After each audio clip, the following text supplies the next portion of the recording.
नमस्कार विद्यार्थी मित्रांनो, Sagar Patil maths and reasoning क्लासेसमध्ये आपलं स्वागत आहे. तर बघा 2025 मध्ये तलाठी भरतीची 2400 पेक्षा जास्त जागांची भरती येण्याची शक्यता आहे. त्याच्यामुळे आपण 2023 मध्ये तलाठी भरतीचे जे काही 57 पेपर झाले होते त्याचे आपण सिरीज चालू केले. तर त्याच्यामधला आज आपण 16 पेपर बघणार आहे, जो आपला बघा 22/8/2023 मध्ये पहिल्या शिफ्ट मध्ये झाला होता. तर बघा त्याच्या आधी आपलं जे ऍप्लिकेशन आहे Sagar Patil maths and reasoning नावाचं, तर त्याच्यावरती बघा तुम्हाला कंबाईनसाठी सेपरेट बॅच अवेलेबल आहे. बॅचची फी फक्त आपली 999 रुपये असेल. याचप्रमाणे आपल्या ऍप्लिकेशनवरती तुम्हाला एमपीएस साठी पण सेपरेट बॅच अवेलेबल आहे. त्याची पण फी आपली 999 रुपये असेल.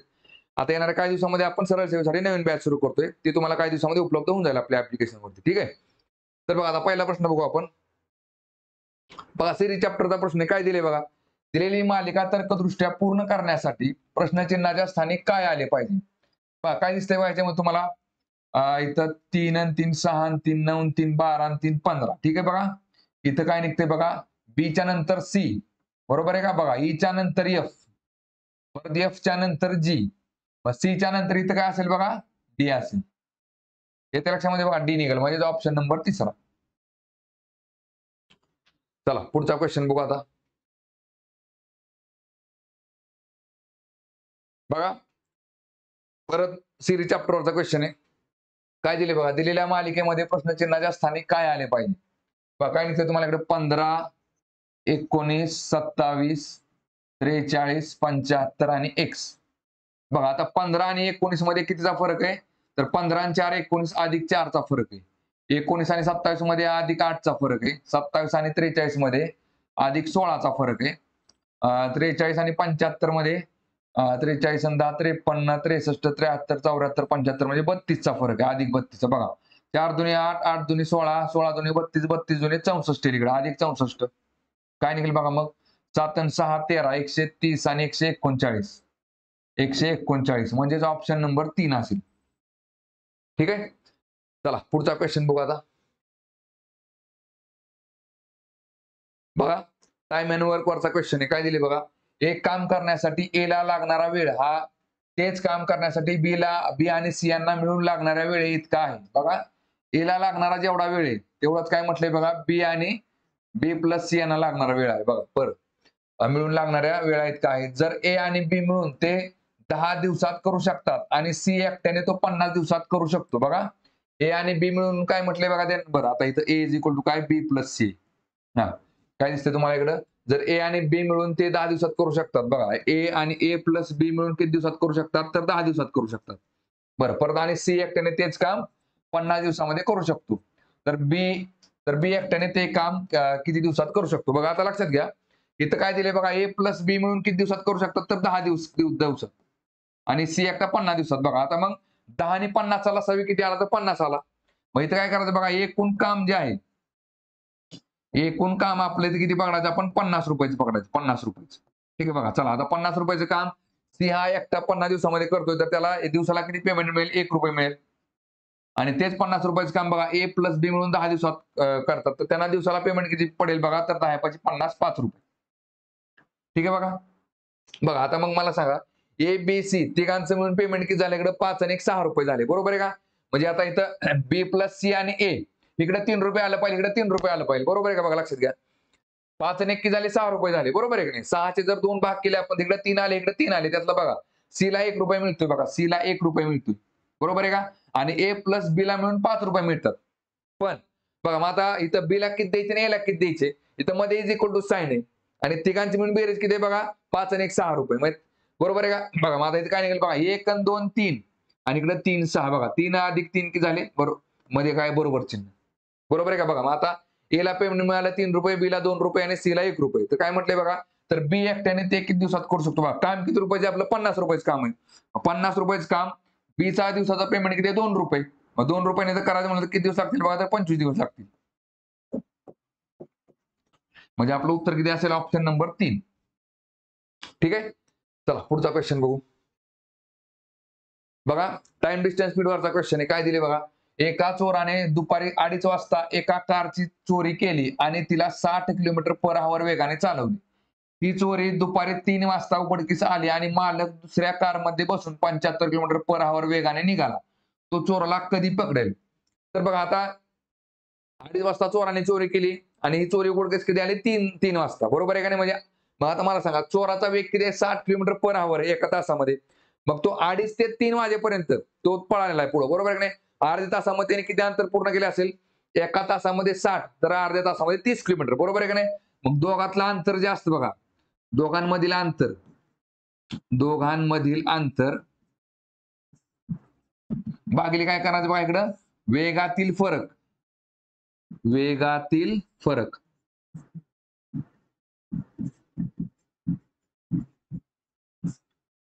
बघा आता दोघांच्या मधलं अंतर किती आलं बघा? 30 किलोमीटर आलं. आणि दोघांच्या बघा वेगातला फरक किती असतो बघा? आता बघा चोरनी काय केलं बघा? 60च्या स्पीडने पळाला आणि तो अर्धा तास म्हणजे 2:30 ते 3 पर्यंत 30 किलोमीटर पुढे निघून गेला, बरोबर आहे का? आता 7:30 वाजता बघा इकडे चोर पुढे 30 किलोमीटर पुढं आणि पाठीमागनं मालक निघाला कितीच्या स्पीडने? 75च्या स्पीडने. चोराचा वेग किती आहे बघा? तर 60 किलोमीटर पर आवर. कधी पण बघा लक्षात घ्या दोघांच्या बघा बघा दोघांमधला जो अंतर असतं ना, तो कोण कमी करत असतं? तर पाठीमागच्या व्यक्तीचा हा पुढच्या व्यक्तीपेक्षा असणारा जास्तीचा वेग. समजा ह्याचा वेग जर 60 किलोमीटर असेल, दोघांमधला अंतर हे 30 किलोमीटर स्टेबल राहणार, बरोबर आहे का नाही? पण बघा आता इथं ह्याने वेग किती ह्याने वेग वाढवला तर ह्याला पकडणार आहे, बरोबर आहे का नाही? दोघांमधल्या वेगातला फरक किती आहे बघा? 75 मधनं 60 गेले, राहिले किती? 15 किलोमीटर. मग वेळ किती लागेल बघा? 15 की 15, 15 दोन्ही 30 म्हणजे 2 तास वेळ लागेल. 2 तासामध्ये तो पकडेल त्याला, ठीक आहे बघा. आता मग काय म्हटलं आपल्याला? तर तो चोरला कधी पकडेल? तर बघा 3च्या पुढं. 2 तास कुठनं पकडायचे? तर मालकाने किती वाजता पळायला सुरुवात केली? 3 वाजता. मग 3च्या पुढे 2 तास म्हणजे 5 वाजता, दुपारी 5 वाजता. ठीक आहे. चला पुढचा क्वेश्चन बघू. बघा अॅनालॉजीवरचा प्रश्न आहे. काय दिले बघा? दिलेल्या अक्षर समूहांच्या जोडीमध्ये असलेल्या संबंधांप्रमाणे समान संबंध दर्शविणारा अक्षर समूह दिलेल्या पर्यायातून निवडा. बघा जेच्या नंतर एन कधी असतो बघा? जे KLMN 4 घरं पुढे गेले काय असतो? एन असतो. चला झेड पासून डी मोजा बघा. झेडला तर विषय संपला. परत ABCD 4 घरं पुढे गेले की डी आला आणि परत पी पासून टी बघा पीच्या पुढे पी QRST परत पी पासून 4 घरं पुढे गेले की टी आला बघा. लक्षात घ्या. आता ह्या दोघांमध्ये सेमच संबंध आहे, त्यामुळे इथं परत डबल चेक करत बसायची गरज नाही. एवढ्यात कळ आपल्याला प्रत्येकाला 4 ने पुढे ना. आता फक्त ऑप्शन मध्ये जावा. एनच्या पुढे आर कुठे किती येईल बघा? एन OPQR 4 ने पुढे. चला परत टीच्या पुढे एक्स बघा ST UVWX परत 4 ने पुढे आणि डीच्या पुढे जी बघा ABCD EFG जी हा 3 ने पुढे. त्यामुळे पहिला विषय संपला, पहिला ऑप्शन. दुसरा चेक करा बघा आर पासून व्ही बघा OPQ वर बघा STUV बघा 4 ने पुढे. बघा एफ च्या पुढे एल बघा जे बघा EF GHIJ बघा 4 ने परत जे येते 4 घर पुढे गेले की आणि बी च्या पुढे 4 घर जावा UV WXYZ बघा 4 घर गेले की बरोबर झेड आला म्हणून आपलं उत्तर झालं ऑप्शन नंबर दुसरा. ठीक आहे. चला पुढचा क्वेश्चन बघू आता. बघा काय दिले बघा प्रश्नामध्ये? 8 मीटर 54 सेंटीमीटर लांबी असलेल्या एका तारेचे समान लांबीचे 7 तुकडे केले. प्रत्येक तुकड्याची लांबी किती आहे? बघा काय निघेल? 8 मीटर 54 सेंटीमीटर म्हणजे काय? 8.54 ठीक आहे बघा मीटर झालं आणि ते 7 तुकडे करा. मग किती निघते बघा इकडे? चला 7 एके 7 चला 7 एके 7 परत खाली एक राहिला हातचा 1 और 5 15 झाले. 7 दुने 14 आणि 1 15 7 दुने 14 म्हणजे 1.22 मीटर म्हणजेच ऑप्शन नंबर तिसरा. ठीक आहे बघा. आता 8.54 ला 7 ने भाग घालवता आला पाहिजे. ठीक आहे. किती येते? 1.22 मीटर. चला पुढचा क्वेश्चन बघा आता. बघा परत टाइम डिस्टन्स स्पीडचा क्वेश्चन आहे. काय दिले बघा? जर जॉनने 90 किलोमीटरचे अंतर 30 किलोमीटर पर आवरच्या वेगाने कापले आणि तो 60 किलोमीटर पर आवरच्या वेगाने परतला तर त्याचा सरासरी वेग किती? बघा समान अंतर जर दोन वेगवेगळ्या वेगाने जर पार केला असेल ना तर त्याचा ऍव्हरेज कसं असतं लक्षात घ्या. म्हणजे समान अंतरचे 2 टाइप असतात. कुठले बघा? जाताना निम्म अंतर बघा निम्म त्याच्या पुढे निम्म अंतर किंवा जाताना एका स्पीडने आणि येताना परत एका स्पीडने. इथं पण समान अंतर येते आणि इथं पण काय असतं? समान अंतर असतं. बघा आता लक्षात घ्या. इथं फक्त काय करायचं बघा? एक वेग आपण पकडला किती? समजा A पकडला आणि दुसरा आपण B पकडला. ठीक आहे बघा. मग फॉर्म्युला काय असतो त्याच्यामध्ये बघा? 2AB divided by A plus B. आता बघा एक वेग किती आहे तुमचा? तर 30 चा वेग आहे आणि दुसरा वेग किती आहे तुमचा? 60 आहे. डिवाइड बाय किती येणार बघा? A plus B. A plus B म्हणजे किती झालं? 60 बघा 30 अधिक 60 किती निघते बघा याच्यामध्ये? चला हे वरचा आयास ठेवा. 2 गुणिले 30 गुणिले 60 भागिले काय निघेल बघा? 60 आणि 30 90. चला आता काय निघेल बघा?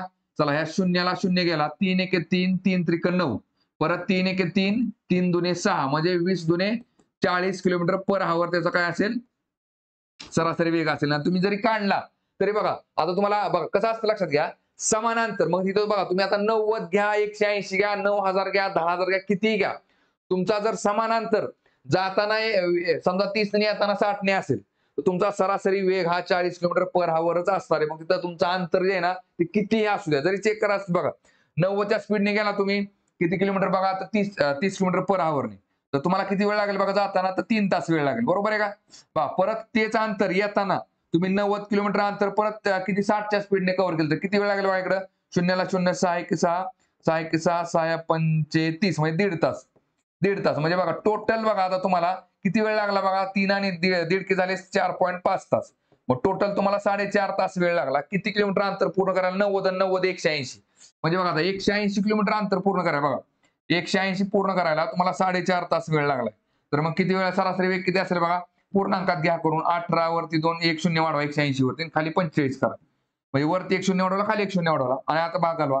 9 5 45 9 2 18. बघा परत 5 1 5 5 चोक 20 आणि इथे राहिली 40 म्हणजे बरोबर 40 किलोमीटर पर आवर येते. ऑप्शन नंबर दुसरा. ठीक आहे. चला पुढचा क्वेश्चन बघू.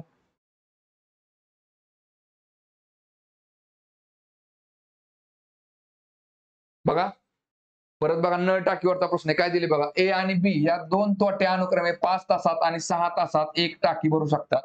तोटी सी तिला 12 तासात रिकामी करू शकते. तिन्ही तोट्या एकत्रितपणे उघडल्यास टाकी किती वेळात भरली जाईल? बघा आता 3 तोट्या आहेत. कुठल्या कुठल्या? ए, बी आणि सी. त्यातली ए आणि बी टाकी भरते आणि सी काय करते? टाकी मायनस करते. बघा इथे किती येते बघा 5 तास, 6 तास आणि 12 तास. आता मला सांगा 5, 6 आणि 12चा लसावी किती आला बघा? 6 आणि 12चा लसावी झाला 12. आणि आता 12 आणि 5चा लसावी किती येईल बघा? मग 12 पंचे 60. 60 येते. इथे 60 लसावी काढला आपण. आता 60 म्हणजे काय पकडायचं आपण? एकूण टाकी. एकूण टाकी किती लिटरची आपण पकडली तर 60 लिटरची टाकी. 60 लिटर भरायला जर ए हा एकटा 5 तासात भरत असेल, तर तो एका तासामध्ये किती पाणी टाकणार आहे? 12 पंचे 60 म्हणजे 12 लिटर. बघा बी किती टाकेल? साइन 60 म्हणजे 10 लिटर. आणि सी किती वेळ काढेल बघा पाणी? 12 पंचे 60 5 लिटर. पण आता ह्याच्यामध्ये बघा ए काय करतोय? टाकीत पाणी भरतोय, बी पण भरतोय आणि सी काय करतोय? मायनस करतोय. म्हणून मायनस येईल. आता मला सांगा तिन्ही जर चालू केले तर एका तासामध्ये किती पाणी पडेल बघा? 12 आणि 10 22. 22 मधनं 5 गेले किती राहिले बघा? 17 लिटर.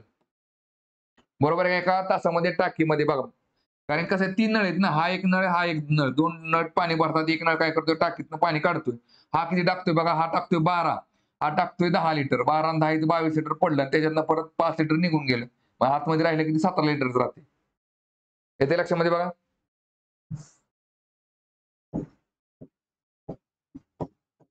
ठीक आहे. हा इथनं 5 गेले तर राहते किती? आतमध्ये 17 लिटर पाणी राहते. चला मग आता आपल्याला काय म्हटलंय बघा तर तिन्ही तोट्या एकत्रितपणे ओढल्यास टाकी किती वेळात भरेल बघा. टाकी ती आपली 60 लिटरची आणि भरायची कितीला आपल्याला 17 लिटरने. एका तासामध्ये 3 नळ चालू केले तर मग किती वेळ लागेल बघा? 17 त्रिक 51. 51 9 किती झाले? 60 म्हणजे 3.9/17 तास. 3.9/17 तास म्हणजे ऑप्शन नंबर पहिला. ठीक आहे.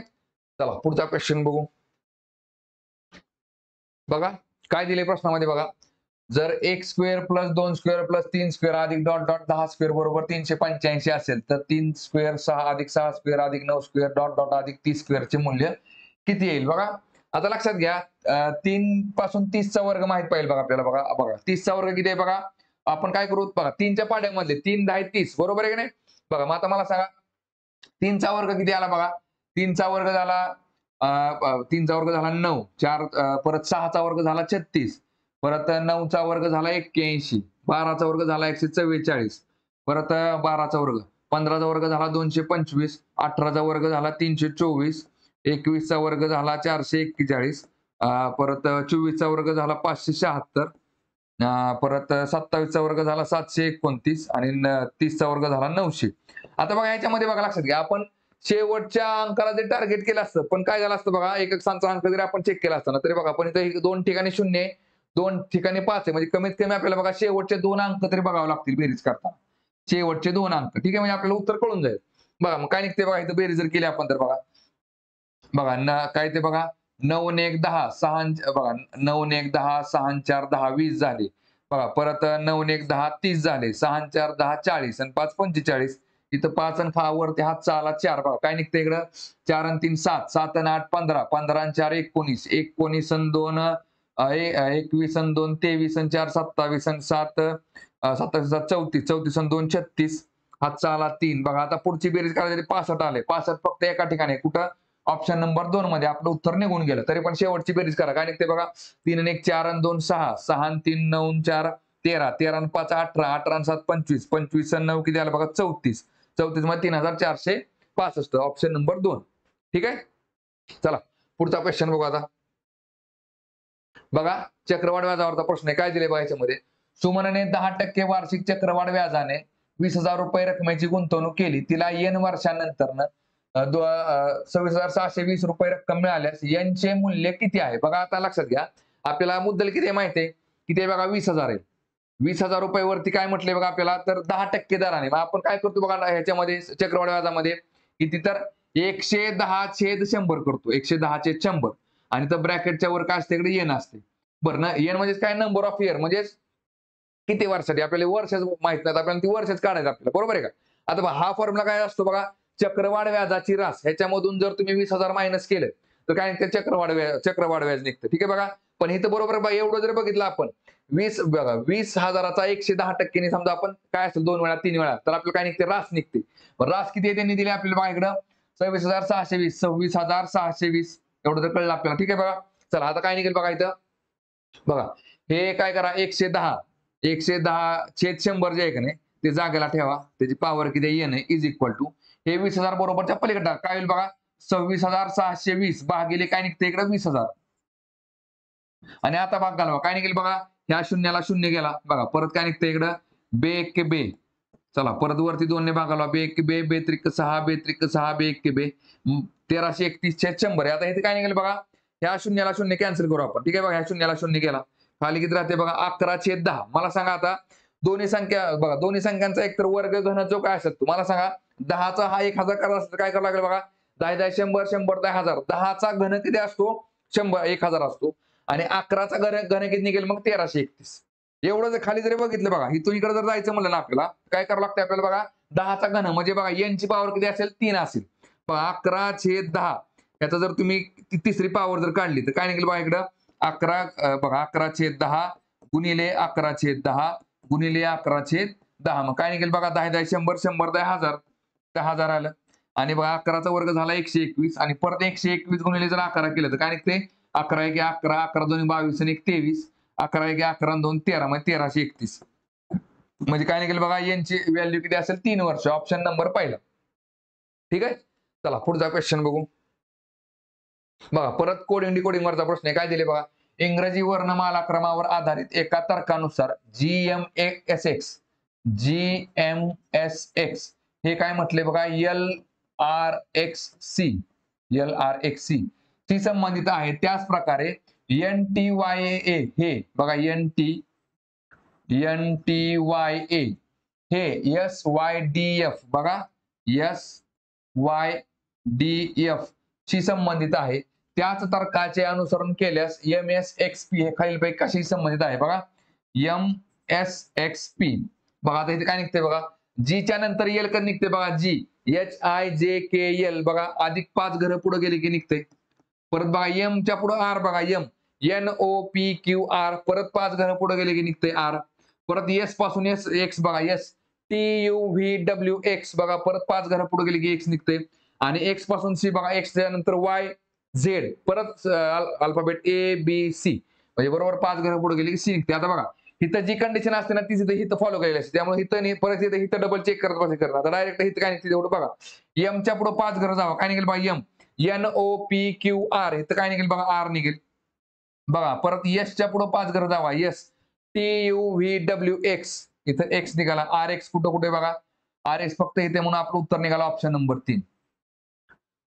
ठीक आहे X च्या पुढे जर तुम्ही बघितलं बघा YZABC इथं बरोबर C निघून जाईल अधिक 5 केले की आणि P च्या पुढे अधिक 5 केले की OP QRSTU बरोबर इथं U निघून जाईल म्हणजे RXCU. ठीक आहे चला पुढचा क्वेश्चन बघू. बघा सिरीज चॅप्टरचा क्वेश्चन आहे काय दिले बघा ह्याच्यामध्ये अक्षरे चिन्हे असलेल्या खालील मालिकेचा संदर्भ घ्या आणि प्रश्नाचे उत्तर द्या. मोजणी ही केवळ डावीकडून उजवीकडे करावयाची आहे. ठीक आहे बघा येथे अशी किती चिन्हे आहेत बघा, अशी किती चिन्हे आहेत की ज्यांपैकी प्रत्येकाच्या ताबडतोब आधी एक स्वर आणि तसेच ताबडतोब नंतर एक व्यंजन देखील येते. ताबडतोब नंतर एक व्यंजन देखील येते. बघा मग आता अशी किती चिन्ह आहेत बघा. मग काय बघायचं आपल्याला, स्वर, चिन्ह आणि व्यंजन असं आलं पाहिजे बघा. स्वर, चिन्ह, व्यंजन. बरं, स्वर कुठले कुठले असतात बघा.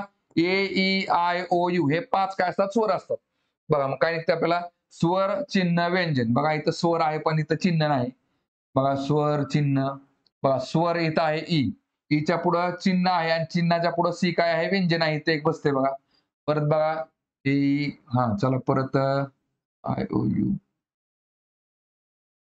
इथं आय दिसते बघा, आय नंतर इथं चिन्ह आहे, नंतर बघा येल आहे. म्हणजे स्वर, चिन्ह आणि व्यंजन आहे. ठीक आहे बघा. परत बघा, हा स्वर, इथं स्वर आहे पण चिन्ह आहे, पण इकडं बघा स्वर, चिन्ह आणि व्यंजन इथं पण निघते बघा. यू, यू काय ए, आय, ओ, यू. बघा यू काय आहे, स्वर आहे.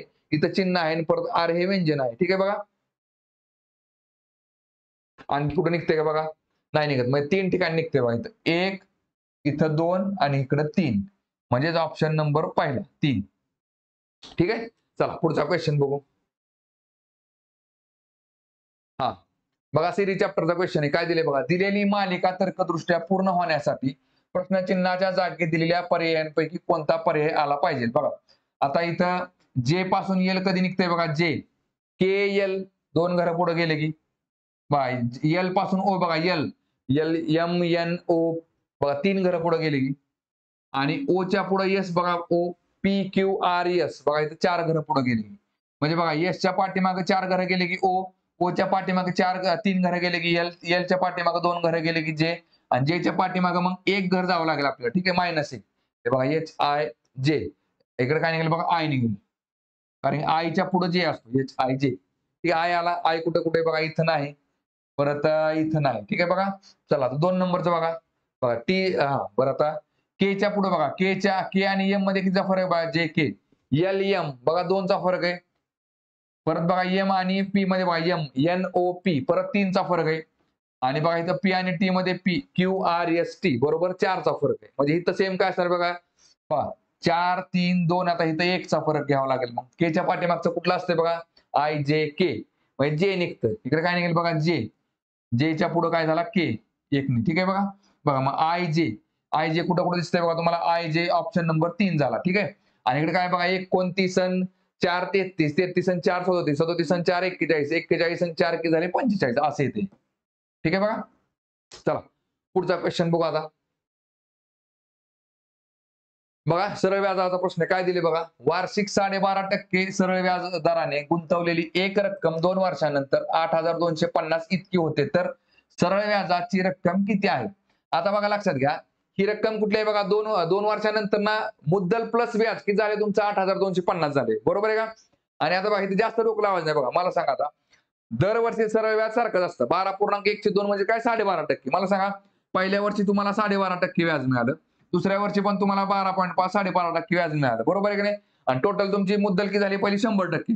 मग हे 100% प्लस हे 12.5% आणि 12.5% किती झालं बघा, 12.5 12.5 25 आणि 100 झाले 125. म्हणजे 8,250 ही काय बघा, बघा 8,250 ही 125% रक्कम आहे. तर मग आपली 100% रक्कम बघा, 100% रक्कम म्हणजे किती, एवढंच करा, तिरकस गुणाकार करा. बघा x ने 125 ला गुणा, बघा x गुणिले 125 बरोबर 100 गुणिले 8,250, 100 गुणिले 8,250. बघा काय निघतंय, x जागेला ठेवा आणि बरोबर 125 बरोबर त्या पलीकडे टाका, काय निघेल पहा इकडे. मग बघा 100 गुणिले 8,250 भागिले किती येते इकडे 125. बघा काय निघेल इकडे, चला बघा 25 बघा 25 5 1,600. बघा परत 25 त्रिक 75. ठीक आहे बघा, 82 मधनं 75 गेले, खाली आले 7, 7 5 75 झाले. 25 त्रिक 75, इकडे 0 द्या. चला परत काय निघते बघा इकडं, 5 1 5 परत 5 दुने 10 आणि इकडे 1 0. बघा 33 ची दुप्पट किती झाली, 66. आणि इकडचा 1 0 आणि इकडचा 1 0 म्हणजे 6,600 रुपये. म्हणजे मुद्दल किती असेल बघा आपली, 6,600 रुपये. बरं आपल्याला विचारलं काय, सरळ व्याजाची रक्कम किती आहे. बघा मग आता रास किती आहे तुमची, 8,250. बघा 8,250 ही काय असते बघा तुमची रास आहे. मग रास मधनं आपल्याला काय वजा करायचंय 6,600. 6,600 काय तर आपली मुद्दल आहे. बरोबर व्याज निघते. व्याज किती निघेल माझ्याकडं? चला शून्यातनं शून्य, पाचातनं शून्य गेले 5 राहिले, 12तनं 6 गेले 6 राहिले, परत 7तनं 6 गेले 1. म्हणजे 1,650 रुपये तुमचं काय तर व्याज आहे. 1,650 रुपये. 1,650 ऑप्शन नंबर 4. ठीक आहे. चला पुढचा क्वेश्चन बघू आता. बघा काय दिले बघा. नफा तोटा चॅप्टरचा प्रश्न आहे बघा. एका खेळण्याची मूळ किंमत 210 रुपये आहे. त्याची एमआरपी म्हणजे थोडक्यात काय छापील किंमत एमआरपी किती असावी? 5% सवलत दिल्यानंतर दुकानदारांना 90% नफा होतो. बघा आता कारण कसं असतं बघा, सवलत ही छापील किमतीवर दिली जाते आणि नफा जो आहे ना तो मूळ किंमत म्हणजे खरेदी किमतीवर कमवला जातो. बघा कसं असतं बघा लक्षात घ्या. खरेदी किंमत बघा, खरेदी किंमत प्लस नफा बरोबर काय असते? विक्री किंमत असते, विक्री किंमत. आणि परत काय बघा, छापील किंमत बघा, छापील किंमत वजा सूट बरोबर काय असते बघा? विक्री किंमत असते. मग आता मला सांगा, तुम्हाला इकडं 5% सवलत द्यायची बरोबर का? 100 छापील किंमत जर 100% असेल तर वजा आपण काय केलं 5%, विक्री किंमत झाली तुमची किती? 95%. ठीक आहे बघा. आणि इकडे काय दिले बघा, एक खेळण्याची मूळ किंमत 210 रुपये आहे, त्याची दुकानदारांना 90% नफा होतो. बघा मग इकडे काय निघेल बघा, खरेदी किंमत जर 100% असेल तर नफा किती झाला? 90%. बरोबर किती झाला? 190%. आता बघा विक्री बघा, इथं पण विक्री किंमत आहे, इथं पण विक्री किंमत आहे. याचा अर्थ काय बघा, तर छापील बघा खरेदी किमतीची 190% ही रक्कम काय बघा, तर छापील किमतीच्या 95%. बघा विक्री किंमत इज इक्वल टू विक्री किंमत म्हणजे याचा अर्थ काय बघा, ह्याच्या इज इक्वल टू हे असेल. म्हणजे थोडक्यात काय बघा, विक्री किंमत बघा थोडक्यात काय बघा, खरेदी किंमत किती आहे आपली? मूळ किंमत किती आहे बघा? 210 रुपये. 210 रुपये या रकमेची 190% रक्कम, 190% रक्कम इज इक्वल टू काय बघा, छापील किमतीची 95% रक्कम आहे. आणि आपल्याला बघा छापील किंमत किती आहे बघा, एमआरपी छापील किंमत माहित नाही, आपण एक्स पकडली. बघा हे फक्त सुरुवातीला टक्केवारी आपल्याला किती येते बघण्यासाठी बघितलं आपण. इथं काय 100 रुपये किंमत दिलेली नाही त्यांनी. ठीक आहे बघा. बघा आता ₹1 आपली छापील किंमत आहे, त्याच्यावरती 5% सवलत म्हणजे 95% रक्कम झाली. 95 छेद किती आले इकडे? 100 आले. बघा आता एक्स जाग्याला ठेवा आणि हे 95 100 अलीकडे आणा. बघा काय निघेल इकडे? बघा 210 गुणिले 190. आता छेदाचा 100 वर जाईल गुणिले 100 करा. छेद हा 100 आहे असा घ्या आणि इकडचं 95 आहे असं खाली येईल. आणि आता भाग घालवा बघा, 100 ला 100 कॅन्सल झाले बरोबर आहे का? चला 19 1 19 19 5 95. परत 5 1 5 5 दुने 10. बघा 21 दुने किती झाले बघा? 42. आणि वरती एक शून्य म्हणजे 420 रुपये. येते लक्षामध्ये बघा. मग त्याचे एमआरपी किती असावी? तर 420 रुपये. ऑप्शन नंबर पहिला. ठीक आहे. चला पुढचा क्वेश्चन बघू आता. बघा सिलोगिझम चॅप्टरवरचा क्वेश्चन आहे. काय दिले बघा, दिलेली विधाने आणि निष्कर्ष लक्षपूर्वक वाचा. विधानामध्ये दिलेली माहिती सामान्यपणे ज्ञात तथ्यांपेक्षा वेगळी असल्याचे आढळले तरी ती सत्य आहे असे गृहीत धरून दिलेल्या निष्कर्षापैकी कोणता दिलेल्या विधानाची तर्कसंगत आहे ती ठरवा. ठीक आहे बघा, विधाने काय दिलीत बघा, सर्व फुलदाण्या कुंड्या आहेत. बघा सर्व फुलदाण्या, सर्व फुलदाण्या या काय आहेत तर कुंड्या आहेत. सर्व फुलदाण्या कुंड्या आहेत. परत सर्व कुंड्या रोपट्या आहेत. बघा सर्व कुंड्या काय आहेत तर रोपट्या आहेत. सर्व कुंड्या या रोपट्या आहेत. चला परत पुढे काय दिले बघा. आता बरं हे झालं विधान, त्याला काय म्हणतो आपण स्टँडर्ड डायग्राम. ठीक आहे बघा स्टँडर्ड डायग्राम. आता ह्याच्यावरून बघा जर होकारार्थी निष्कर्ष असतील तर डायग्राम पुरेसे असते बघा. दोन्हीच्या दोन्ही निष्कर्ष आपले होकारार्थी. ठीक आहे बघा काय दिसते बघा निष्कर्ष पाहिला, काही रोपटे फुलदाणे आहेत. बघा काही रोपटे फुलदाणे आहेत का? बरोबर आहे. रोपट्याचा आतला हा एवढाचा जो भाग आहे तो सगळा काय आहे बघा फुलदाण्याचा पार्ट आहे. त्यामुळे काही रोपटे फुलदाणे आहेत का? तर आहेत. पहिलं बरोबर आहे. 2 नंबर बघा सर्व फुलदाण्या रोपटे आहेत. बघा सर्व फुलदाण्या रोपटे आहेत का? बघा सर्व फुलदाण्या कुठे आहेत बघा? रोपट्याच्या आतमध्ये. बरोबर आहे का? त्यामुळे सर बघा फुलदाण्याचा तुम्ही कुठला जरी पार्ट एवढा कापून बाजूला काढला तरी तो काय असणार आहे? रोपटेच असणार आहे. येते लक्षामध्ये सर्व फुलदाण्या रोपटे आहेत का? तर आहेत. ऑप्शन निष्कर्ष 2 पण बरोबर आहे. काय निघेल बघा निष्कर्ष 1 किंवा निष्कर्ष 2 निष्कर्ष 1 आणि 2 हे दोन्ही तर्कसंगत आहेत म्हणजे ऑप्शन नंबर 2. ठीक आहे. चला पुढचा क्वेश्चन बघू आता.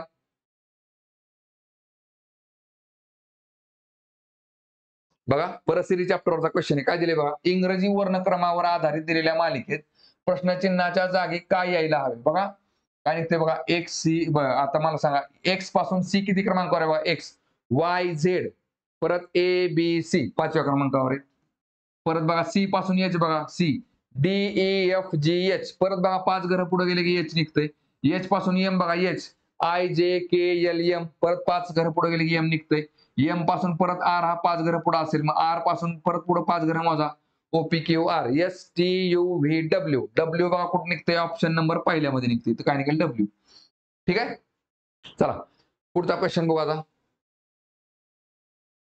बघा काय दिले बा प्रश्नामध्ये अक्षर गटांच्या खालील 4 जोड्यांपैकी 3 जोड्या एका विशिष्ट तऱ्हेने समान आहेत आणि त्यामुळे त्यांचा एक गट तयार होतो त्या गटात न बसणारी अक्षर गट जोडी निवडा ठीक आहे बघा थोडक्यात काय बघा 3 जोड्यातल्या सारखा संबंध सहसंबंध दाखवतात त्यातली एक जोडी वेगळी आहे ती बघायची आपल्याला ठीक आहे काय दिसतंय बघा एच पासून बघा एच पासून के किती क्रमांक आहे एच आय जे के 3 घरं पुढे गेली के परत सी पासून एफ बघा A B C D E F परत बघा सी पासून एफ हा 3 घरं पुढे गेले की बरं डब्ल्यू पासून वाय बघा you V W x W जेवढं बघा एक्स आणि वाय 2 घरं पुढे गेली की वाय येते आणि क्यू पासून बघा आर बघा ओ पी क्यू क्यूच्या नंतर लगेच आर आहे त्यामुळे इथं फक्त एक घर पुढे जायचे बघा चला एन पासून क्यू बघा एन ओ पी क्यू बघा 3 घरं पुढे गेले की क्यू निघते आणि आय पासून जर एल बघितला एच आय जे के एल 3 घरं पुढे गेले की एल निघते परत ई पासून एच बघा ई एफ जी एच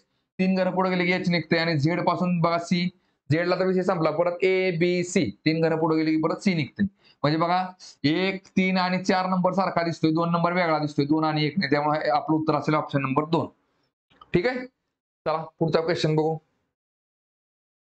बघा बॉड मासवरचा क्वेश्चन आहे काय दिले बघा जर अधिक आणि वजा यांच्या अदला बदल केली आणि गुणिले आणि भागिले यांच्या अदला बदल केली तर खालील समीकरणात प्रश्नचिन्हाच्या जागी काय येईल ठीक आहे बघा आता 28 गुणिलेच्या जागेला आपण काय केलं बघा भागिले काय केले 784 परत भागिलेच्या जागेला काय येणार गुणिले किती येते बघा 84 अधिकच्या जागेला वजा 37 आणि वजाच्या जागेला अधिक किती येते बघा 59 ठीक आहे बघा काय निघते बघा चला ब्रॅकेट टाकून घ्या इथून इथपर्यंत पहिला ब्रॅकेट बसेल आणि दुसरा ब्रॅकेट परत इथून इकडे बसेल ठीक आहे बघा चला 28 भागिले 784 28 भागिले किती येते 784 इथं 784 गुणिले 84 करा ठीक आहे बघा आणि वजा तिकडे डायरेक्ट ह्याचा गुणा वजा बाकी आधी केलं तर चालते बघा काय निघते 59 मधून 37 गेलं 59 मधून 37 गेलं काय निघते बघा 9 7 गेले 2 राहिले 5 3 गेले 2 राहिले 22 काय निघेल बघा इकडे अधिक 22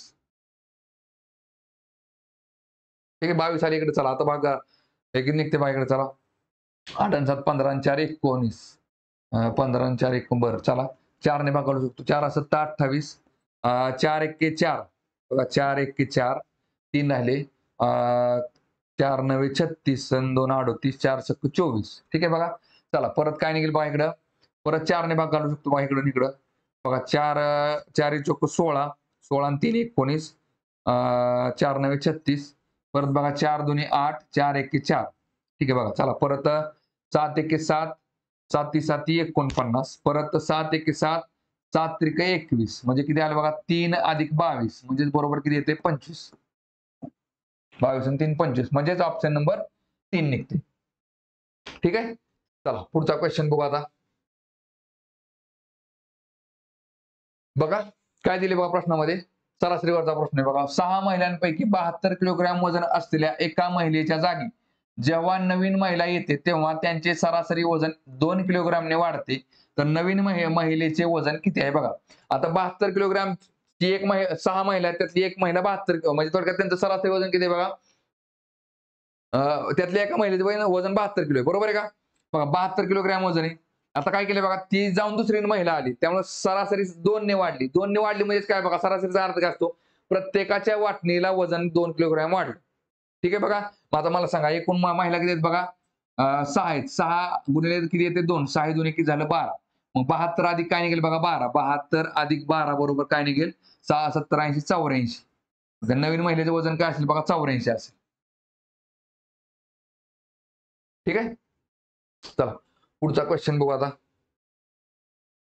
बघा परत बॉड मासचा क्वेश्चन आहे काय दिले बघा याच्यामध्ये चला किती निघते बघा इकडे काय निघेल बघा 4 आणि 2 बघा +4 वजा 4 कॅन्सल 2 आणि 3 किती झाले बघा 5 अधिक चला परत इकडे किती निघते बघा 8 7 56 56 आणि 1 झाले 57 57 छेद किती आले इकडे 19 चला गुणिले काय निघते बघा ब्रॅकेटच्या आतमध्ये 5 आणि 3 8, 8तनं 4 गेले 4 राहिले. ठीक आहे बघा 4 राहिले अधिक इकडे काय निघते बघा 9 चोक 36 बरोबर आहे का. इकडे किती झाले बघा 9 चोक 36 म्हणजे वजा 36 झाले. वजा 36 मधनं 17 बघा किती निघते इकडं 17 वजा 36 बरोबर आहे का बघा किती निघते इकडे 17 वजा 36. चला काय निघते बघा इकडं चला 5 लिहा 5 अधिक 19 1 19 19 त्रिक 57 इकडे 3 आले 5 अधिक 3. चला इकडं गुणिले काय निघते बघा आतमध्ये ब्रॅकेटच्या हे 4 आणि इकडे काय निघेल बघा 36 मधनं 17 गेले किती येते बघा 17 आणि 10 27 आणि 10 37 एक कमी म्हणजे वजा 19 निघते वजा 19 का कारण की 36 मधनं 17 गेले मोठ्या संख्येत चिन्ह दिले 19 आले ठीक आहे. चला काय निघते बघा 5 अधिक 3 इकडे गुणिले काय निघेल बघा गुणिले 19 मधनं 4 गेले 15 आणि 4 19 म्हणजे वजा 15 येते. काय निघेल बघा इकडं 15 त्रिक 45 बघा 45 म्हणजे किती आलं बघा 5 वजा 45 मग वजा 45 मधनं 5 गेले खाली किती राहते बघा 45 मधनं 5 गेले 40 मोठ्या संख्येचं चिन्ह काय ते वजा वजा 40 उत्तर येते. वजा 40 म्हणजे काय निघेल बघा ऑप्शन नंबर 4 निघेल. ठीक आहे. चला पुढचा क्वेश्चन बघू आता बघा परत तुम्हाला सिलोगिझम चॅप्टरवरचा क्वेश्चन दिलाय काय दिले बघा याच्यामध्ये दिलेली विधाने आणि निष्कर्ष लक्षपूर्वक वाचा. विधानामध्ये दिलेली माहिती सामान्यपणे ज्ञात तथ्यांपेक्षा वेगळी असल्याचे आढळले तरी ती सत्य आहे असे गृहीत धरून दिलेल्या निष्कर्षांपैकी कोणता दिलेल्या विधानांची तर्कसंगत आहे ते ठरवा. बघा विधाने काय म्हणतात काही शर्ट खुर्च्या आहेत बघा काही शर्ट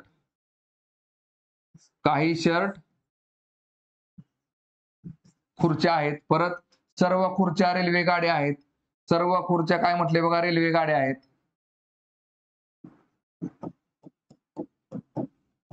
चला आता काय दिले बघा याच्यामध्ये निष्कर्ष बघा याला काय म्हणतो आपण स्टँडर्ड डायग्राम आणि स्टँडर्ड डायग्रामवर आपल्या होकारार्थी निष्कर्षचा आपण उत्तर डायरेक्ट काढू शकतो. बघा दोन्हीचे दोन्ही निष्कर्ष काय आपले आहेत म्हणजे होकारार्थी बघा पहिला निष्कर्ष काय दिलाय बघा काही शर्ट रेल्वे गाड्या आहेत बघा काही शर्ट काय म्हणते रेल्वे गाड्या बघा शर्टचा हा जो भाग आहे तो काय आहे रेल्वे गाड्या आहे त्याच्यामुळे आपलं पहिलं काय ते बरोबर येते. पर 2 नंबर बघा सर्व गाड्या खुर्च्या आहेत बघा सर्व गाड्या इथं काय सर्वच्या बघा आता पहिली गोष्ट म्हणजे रेल्वे गाडी शब्द वापरलाय जरी आपण रेल्वे गाडी जरी पकडलं तरी सर्व गाड्या खुर्च्या आहेत का नाहीत. सर्व रेल्वे गाड्यांमधला बघा हा एवढा हा जर पार्ट बघितला तर तो खुर्च्या नाही त्यामुळे सर्व गाड्या खुर्च्या आहेत का तर नाही त्यामुळे हे चुकते. काय निघेल बघा केवळ निष्कर्ष एक तर्कसंगत आहे म्हणजेच ऑप्शन नंबर 3. ठीक आहे. चला पुढचा क्वेश्चन बघू बघा काय दिले बघा याच्यामध्ये the following content 2 pairs of words which are related to each other in a certain way. 3 of the following 4 word pair are alike as these have the same relationship and thus form a group. Which word pair is the one that does not belong to that group?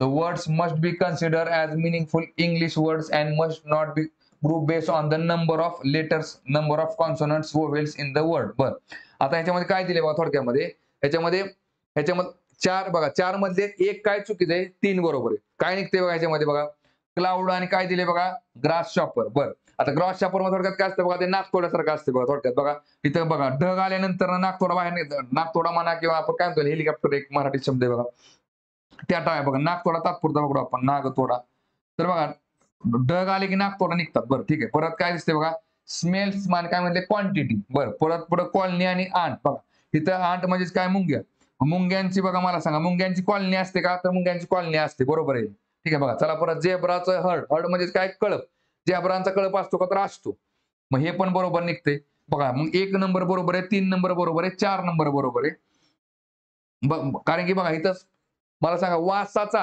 आणि quantity म्हणजेच काय गणना किंवा नग मग वासाचा आपण नगामध्ये गणना करू शकतो का तर नाही करू शकत आहे त्यामुळे हे चुकतंय हे काय ते वास आणि इकडे काय निघते मग गणना किंवा नग क्वांटिटी म्हणजेच काय नग मला सांगा आता ह्याचा काहीतरी संबंध आहे बरोबर आहे का नागतोडे बाबा ढगाल्यानंतर पाऊस चालू झाल्यानंतर निघतात बाहेर बघा मुंग्यांची कॉलनी असते बघा झेब्रांचा कळप असतो बरोबर आहे का हे आपण सांगू शकतो पण वास आणि नग आपण कसं मोजणार त्यामुळे ऑप्शन नंबर काय ते 2 निघते. ठीक आहे. चला पुढचा क्वेश्चन बघू बघा काय दिले प्रश्न सिरीजच्या चॅप्टरवरचा क्वेश्चन आहे दिलेली मालिका तर्कदृष्ट्या पूर्ण होण्यासाठी प्रश्नचिन्हाच्या जागी खालीपैकी कोणता पर्याय आला पाहिजे बघा 3 10 29 बघा 3 10 29 66 x आणि 218 काय निघते बघा इकडं 3 आणि 10 मध्ये कितीचा फरक आहे बघा, अधिक 7चा फरक आहे. 10 आणि 29 मध्ये बघा 19चा फरक आहे. ह्याचं काय निघते बघा, 10 2 10 त्रिक 30, 3 त्रिक 9 1 10, 29 दोन्ही 9 दोन्ही 18. काय निघते इकडं? चला इकडे किती आलं, 218 बघा. काय निघते बघा इकडं, 3 अन् बरं हां, 29 आणि 66 मध्ये कितीचा फरक आहे बघा, 30 आणि 30 37चा फरक आहे. बरोबर आहे का? परत इकडं चला हां, आता 66 आणि 218 मध्ये कितीचा फरक, बरं 7 आणि 11 मध्ये 7 आणि 19 मध्ये कितीचा फरक आहे बघा, 12चा फरक आहे. परत 19 आणि 37 मध्ये कितीचा फरक आहे बघा, 19 19 आणि 10 29 आणि 10 39 म्हणजे 18चा फरक आहे. इथं बरं आता बघा काय निघते बघा, 12 आणि 6 12 आणि 6 18, 18 आणि 6 किती झाले बघा 24. ठीक आहे बघा. 12 आणि 6 18, 18 आणि 6 24 करा. 24 म्हणजे बघा 37 आणि 24 किती निघते बघा, 30 40 50 60 आणि इथे झाले 61. ठीक आहे, इथे झाले 61. बरं आता मला सांगा 66 अधिक 61 काय निघेल बघा, 60 आणि 60 120, 127. इथे किती आलं बघा, 127 आले. परत बघा आता इथं 24 आणि 6 किती निघतंय, 30 निघतंय, अधिक 30. मग 61 आणि 30 किती आले बघा, 91. बरोबर आहे का? बघा मग आता इथून इकडे फरक बघा, इकडून इकडे फरक झाला 61चा, इकडून इकडे काय निघेल बघा, 91चा फरक निघेल. मग 127 अधिक 91 जर केला आपण तर काय निघते बघा, 90 आणि 20 के झाले 210, 210 बरोबर 218 म्हणजे बरोबर 127 अधिक 91 बरोबर 218. इथे लक्षामध्ये काय केले बघा, ह्याच्यामध्ये फरक कसा आहे बघा, 7 9 37चा फरक आहे. बरोबर आहे का नाही? मग हा फरक कसा आहे बघा, 7 आणि 9 मध्ये 12चा फरक आहे, 19 आणि 37 मध्ये 18चा फरक आहे, म्हणजे 6 ने वाढलाय बघा. म्हणजे 12 आणि 6 18, 18 आणि 6 24, 37 आणि 24 की झाले 61, मग 66 आणि 61 की झाले बघा 127. परत 61 आणि बघा इथं 24 आणि 6 झाले 30, 61 आणि 30 की झाले 91, 127 आणि 91 झाले 218. म्हणजे उत्तर येते आपलं किती, 127. म्हणजे ऑप्शन नंबर 3. ठीक आहे. चला पुढचा क्वेश्चन बघू आता. बघा नफा तोटावरचा प्रश्न आहे. काय दिले बघा, एका माणसाने काही फळांची 30 रुपयाला 14 फळे याप्रमाणे खरेदी केली आणि 20 रुपयाला 7 याप्रमाणे फळांची विक्री केली. त्याची नफ्याची टक्केवारी किती आहे? बघा आता कसं असतं बघा, समान संख्येने फळे ज्यावेळेस आपण खरेदी करतो, समान त्याच संख्येने फळे आपण जर विकतो, त्यावेळेस आपण नफा आणि तोटा सांगू शकतो लगेच किती टक्के झाला. इथं काय दिसते बघा, तुम्ही 30 रुपयाला 14 फळे खरेदी केली. बरोबर आहे का? खरेदी काय दिसते बघा तुमची, खरेदी खरेदी किती निघते बघा, 14 फळे किती रुपयाला, तर 30 रुपयाला. ठीक आहे. आणि परत काय केले बघा, विक्री किती आहे बघा आपली, विक्री विक्री किती आहे बघा तुमची, 7 फळे. 7 फळे किती रुपयाला, तर बाबा 20 रुपयाला. मग मला सांगा आता आपण आता खरेदी जर 14 ची केली असेल, 14 फळांची खरेदी केली 30 रुपयाला विकली, मग 14 फळांची विक्री आपण कितीला करू शकतो, 7 फळं जर आपण 20 रुपयाला विकत असेल बघा, तर मग आपण 30 7 बघा, 7 चे दुप्पट 14 केली, तर 14 ची दुप्पट 20 ची दुप्पट किती झाली, 40 रुपये. मग थोडक्यात काय बघा, विक्री किती झाली आपली, विक्री बघा आपण काय केलं, 14 फळाला 14 फळं करून घेतली, फळांची संख्या सेम करून घेतली. सेम संख्येने फळं आपण खरेदी केली 30 रुपयाला, सेम संख्येने फळे विकली आपण 40 रुपयाला, म्हणजे 10 रुपयाचा नफा झाला. पण नफा कधी पण कसा काढतो आपण, खरेदी किमतीवर. खरेदी किंमत किती आपली 30 रुपये, मग 30 रुपयावरती नफा किती झाला बघा तुम्हाला, 10 रुपये. टक्केवारीमध्ये किती असेल मग इकडं, चला ह्या शून्याला हा शून्य गेला, मग काय निघेल बघा, 3 1 3, 3 त्रिक 9 1 10, 3 त्रिक 9 1 10, 3 मग थोडक्यात काय 33.33% निघेल. म्हणजेच ऑप्शन नंबर 3. ठीक आहे. तर बघा थांबू आता आपण या ठिकाणी.